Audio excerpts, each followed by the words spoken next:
ବହୁତ ଲୋକଙ୍କ ମନରେ ଗୋଟେ କ୍ୱେଶ୍ଚିନ୍ କି ରୋଗ କାହିଁକି ହେଉଛି, ରୋଗ କେଉଁଠୁ ଆସୁଛି, ପୂର୍ବଜନ୍ମର ଫଳ ଭାବି ନିଅନ୍ତି, କଲା କର୍ମର ଫଳ ଭାବି ନିଅନ୍ତି।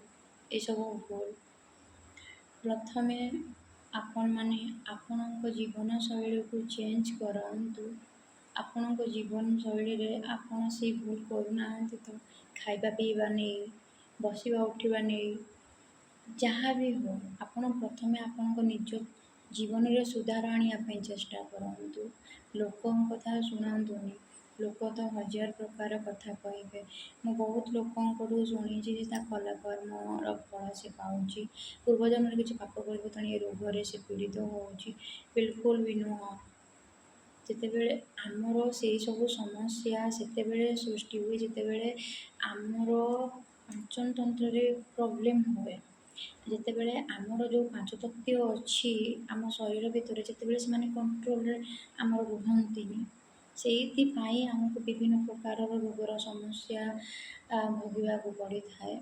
ତେଣୁକରି ସେ ଅନ୍ଧବିଶ୍ୱାସ ମନରୁ ହଟାନ୍ତୁ ଏବଂ ବେଳ ଥାଉଣୁ ନିଜକୁ ସଚେତନ କରନ୍ତୁ, ନିଜକୁ ଜାଣନ୍ତୁ। ପ୍ରଥମେ ଫାଷ୍ଟ ହେଲା ନିଜକୁ ଜାଣନ୍ତୁ, ନିଜକୁ ଚିହ୍ନନ୍ତୁ। ନିଜକୁ ଜାଣିପାରିଲେ ଆପଣ ଭିତରେ ଥିବା ଶକ୍ତି ଆପଣ ଜାଣିପାରିଲେ ତାକୁ ଆପଣ ଆପଣଙ୍କ ଜୀବନରେ ସୁଧାର ଆଣିପାରିବେ, ରୋଗ ସହିତ ଲଢ଼ିପାରିବେ। ତେଣୁକରି ଲୋକଙ୍କ କଥା ଶୁଣନ୍ତୁନି। ଆପଣଙ୍କୁ ଯଦି କୌଣସି ପ୍ରକାର ରୋଗର ସମସ୍ୟା ଅଛି, ଡକ୍ଟରଙ୍କୁ ପରାମର୍ଶ ନିଅନ୍ତୁ। ପ୍ରଥମେ ଚେକଅପ୍ କରାନ୍ତୁ। ତା'ର କେତେ ପରସେଣ୍ଟ ଆପଣଙ୍କୁ ସେ ରୋଗ ହେଇଛି, ଇନଫେକ୍ସନ୍ ହେଇଛି କି ସତରେ ସେ ଡ୍ୟାମେଜ୍ ହେଇଛି, ସେ ଯୋଗୁଁ ଜାଣନ୍ତୁ।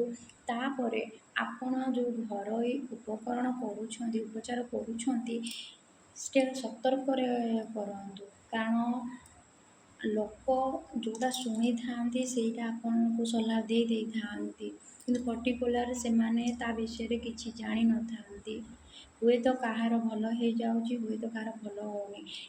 ଯାହାର ଭଲ ହେଇଯାଉଛି, ଯଦି ଇନଫେକ୍ସନ୍ ଥିବ ସେଇଟା ଭଲ ହେଇଯାଉଛି, କିନ୍ତୁ ଯଦି ଜଣେ ସତ୍ୟରେ ମାନେ ପୁରୁଣା ରୋଗୀ, ତାର ଅଲରେଡ଼ି ରୋଗରେ ସେ ଗ୍ରସ୍ତ ଅଛନ୍ତି, ଯେଉଁ 50% ଖରାପ ହେଇଛି ଆମ ମାନେ ଅର୍ଗାନ, ଆମ ଭିତର ପାର୍ଟ, ତ ସେଇଟା କ'ଣ ହେଇଛି ନା ଲୋକମାନେ ତାଙ୍କୁ କହିଦେବେ ଲେମ୍ବୁ ପାଣି ପିଅ, ଗରମ ପାଣିରେ ହଳଦୀ ପକାଇ ପିଅ। ଆପଣମାନଙ୍କୁ ମୁଁ ରିକ୍ୱେଷ୍ଟ କରୁଛି ସେଇଭଳିଆ ଭୁଲ କେବେ ବି କରନ୍ତୁନି। ଆପଣ ଆପଣଙ୍କ ଲାଇଫରେ ଯଦି ରୁଟିନ୍ ନେବା ପାଇଁ ଚାହୁଁଛନ୍ତି, ତେବେ ଡକ୍ଟର ପରାମର୍ଶ ନିଅନ୍ତୁ ଏବଂ ଡକ୍ଟରଙ୍କ ହିସାବରେ ମେଡ଼ିସିନ ଖାଆନ୍ତୁ। ତା ସହିତ ମୁଁ କହୁଥିବା ଯୋଗ ନିଶ୍ଚୟ କରନ୍ତୁ।